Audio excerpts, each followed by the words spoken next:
E para repercutir esses números, então, gente, entrevistamos agora e recebemos aqui no nosso estúdio do CNN Money Priscila Greco, CFO da Itaúsa. Muito bem-vinda mais uma vez por aqui. Obrigada por ter vindo pessoalmente. Obrigada, é uma honra estar aqui com vocês de novo. Obrigada. Explica pra gente um pouco mais de como é que vocês receberam esses resultados todos, com esse lucro aí de um aumento de 7%.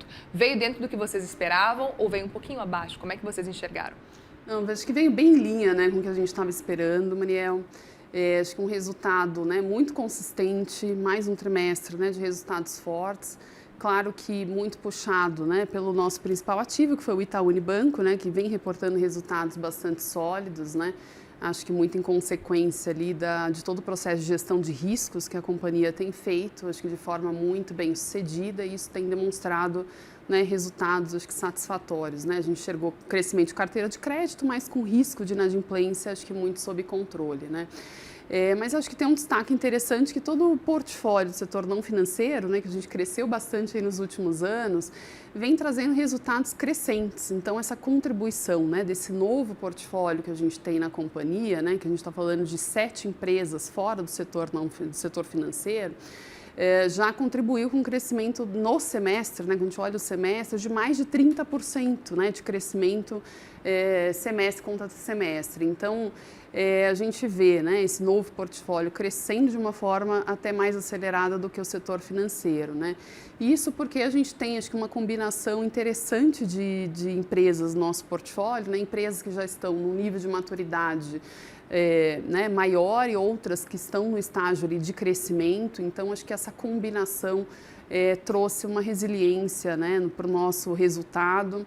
E enxergamos aí um crescimento robusto, né, no trimestre. Quando a gente olha, né, na visão semestral, um crescimento de duplo dígito, né, com patamar de rentabilidade ali sobre o nosso patrimônio de mais de 19%. Então, acho que são poucas empresas, né, que de forma muito consistente, muito recorrente, vem entregando, né, resultados nesse patamar de rentabilidade.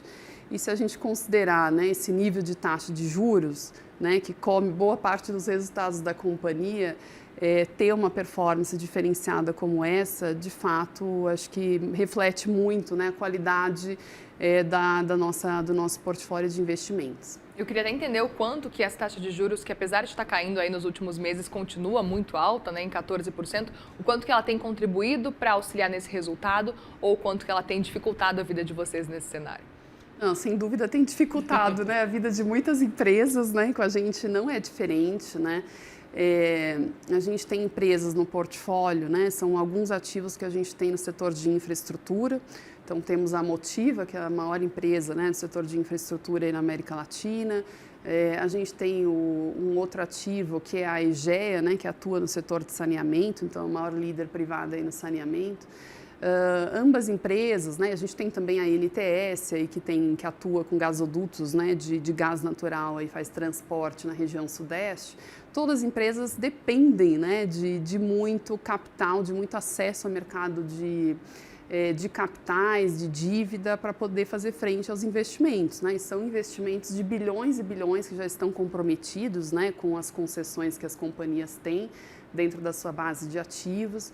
Então, com certeza, um cenário de taxa de juros, né, num patamar que a gente tem hoje, prejudica muito, né, a gestão do dia a dia das companhias, né, e o próprio crescimento do país, né? No fundo, a gente, enfim, deixa às vezes de fazer novos investimentos, o apetite reduz, né? A gente tem sido cada vez mais disciplinado na alocação de capital, porque, né, tem que fazer muita conta para fazer rentabilizar, né, esses investimentos. E são investimentos que são tão necessários, né, para o país, para o desenvolvimento do país. Mas continuamos, acho que, com um olhar ainda positivo para o portfólio que a gente tem, né, mas, de fato, fazendo alocações de capital com muita consistência, muita disciplina, acima de tudo, diante do cenário que nós temos, né? Então, assim, é desafiador, mas eu acho que o resultado que a gente reportou para o mercado responde muito à nossa capacidade de lidar também com esse ambiente mais adverso, né? E conseguir extrair valor, né, para os nossos acionistas acima de tudo, né? Os investidores estão muito de olho nesse resultado. Eu até aproveito para perguntar o quanto que esse lucro de 7% pode representar bons dividendos daqui para frente. Então, a gente já fez uma antecipação de dividendos bastante robusta, né? A gente antecipou do resultado aí do semestre 2 bilhões e 800 em proventos. Então, foi uma remuneração muito atrativa e, aliás, a Itaúsa tem ficado, né, no ranking das maiores pagadoras de dividendos, né? Se a gente olhar o nosso dividend yield, está na casa de 10%, então são pouquíssimas empresas que conseguem, de uma forma consistente ao longo dos anos, né, ficar aí entre as maiores pagadoras de dividendos. E acho que isso também responde muito, né, porque que a gente tem uma das maiores bases acionárias aí da B3, né, quase 1 milhão de investidores que confiam aí na Itaúsa, muito por conta, né, dessa consistência no pagamento de proventos e também performance da ação, a ação que no ano performou o dobro do índice Ibovespa. Então a gente está muito feliz aí que os investidores acho que têm notícias boas aí para comemorar por conta de resultados, por conta de performance da ação, mas também pela remuneração atrativa aí que a gente conseguiu pagar para os nossos acionistas. Muito legal. E vocês enxergam daqui para frente, talvez, algum momento em que as empresas não financeiras passem o Itaú em termos de lucro, olhando para o cenário da Itaúsa como um todo, ou não? A gente sabe que grande parte ainda vem do Itaú, né? Sim. Não, acho muito difícil isso acontecer, né? O nosso portfólio, o setor não financeiro, claro que assim, ele já tem um tamanho, né? Que a gente hoje falou bastante na nossa call de resultados, que esse novo portfólio já tem um valor de mercado de quase 20 bilhões, então ele é muito expressivo, né?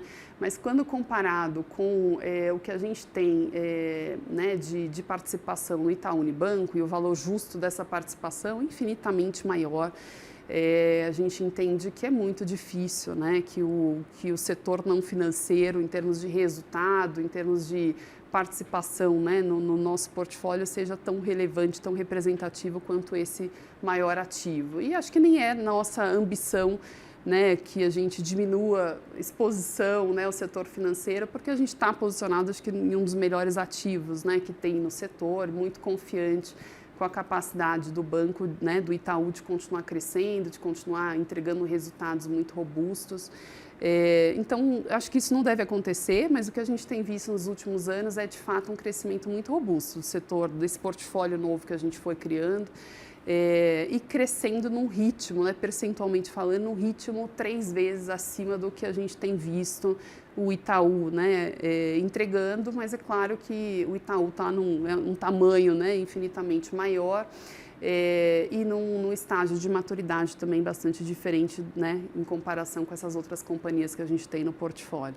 Mas eu acho que temos perspectivas muito positivas no geral. E olhando agora para o futuro, talvez aí para o segundo semestre como um todo, quais são os principais desafios que vocês conseguem elencar? Ainda é o cenário de juros? Tem algum outro ponto que vale ficar atento também? Acho que a maior preocupação é cenário de juros, Daniel. Acho que esse é um ponto que está sempre aí no nosso radar, né? Acho que devemos, enfim, encerrar o ano e entrar no ano seguinte ainda com um patamar, né, de duplo dígito aí de taxa de juros, e isso, quanto mais tempo a gente carrega esse cenário, mais as companhias vão sofrendo, né? Acho que, enfim, a gente tem tentado compensar esse cenário com muitas iniciativas, né, de maior eficiência operacional, algumas empresas, né, priorizando bastante a desalavancagem ao invés de fazer novos investimentos, né, a gente usando caixa aí para desalavancar. Então, acho que essas são as prioridades aí das companhias do portfólio, né? Olhar toda a alocação de capital com ainda mais disciplina, buscar mais eficiência ainda, né? Otimizar portfólio. A gente tem empresas que estão, né, fazendo processos aí de otimização, saindo de ativos talvez não tão rentáveis. Tudo, acho que em resposta a esse cenário mais desafiador aí que a gente tem, né? E aí, falando sobre esse cenário que você traz para a gente, o quanto que a inadimplência segue preocupando também, apesar de uma queda a gente ter visto agora nesse último balanço? Acho que o Itaú Unibanco reportou índices de inadimplência completamente sob controle, né, bastante saudáveis, sem nenhum indício ali de preocupação, mas acho que isso é um reflexo também de toda uma estratégia do banco que começou há alguns anos atrás, né, de fazer uma revisão ali do seu apetite a risco, né? Então a gente já vem nesse processo, agora estamos colhendo, né, os benefícios desse processo de de-risking da carteira que a gente começou há algum tempo atrás. Mas é um ponto de atenção, sem dúvida, né? A gente está monitorando, e monitorando não só por conta, né, do Itaú Unibanco, né, da nossa posição aí no setor financeiro, mas também a inadimplência que começa a dar sinais ali nas nossas investidas, né? No contas a receber, enfim, a gente tem visto ali processos de renegociação, a gente tem visto pequenos atrasos começarem a aparecer, né? E também estamos ali com um processo de revisão, né? De gestão de risco muito mais próxima, muito mais sofisticada ali em todas as empresas do portfólio, dado esse contexto. Então, acho que é um ponto, sem dúvida, de atenção para a gente monitorar, né, e como consequência aí desse patamar elevado de juros. Muito bem, Priscila Greco, CFO da Itaúsa, obrigada mais uma vez, viu, pela presença por aqui. Nem preciso falar, mas vou reforçar, volte mais vezes, porque a gente gosta da presença de vocês por aqui. Obrigada pelo convite. Obrigada. Foi um prazer. Uma boa tarde. Obrigada. Boa tarde.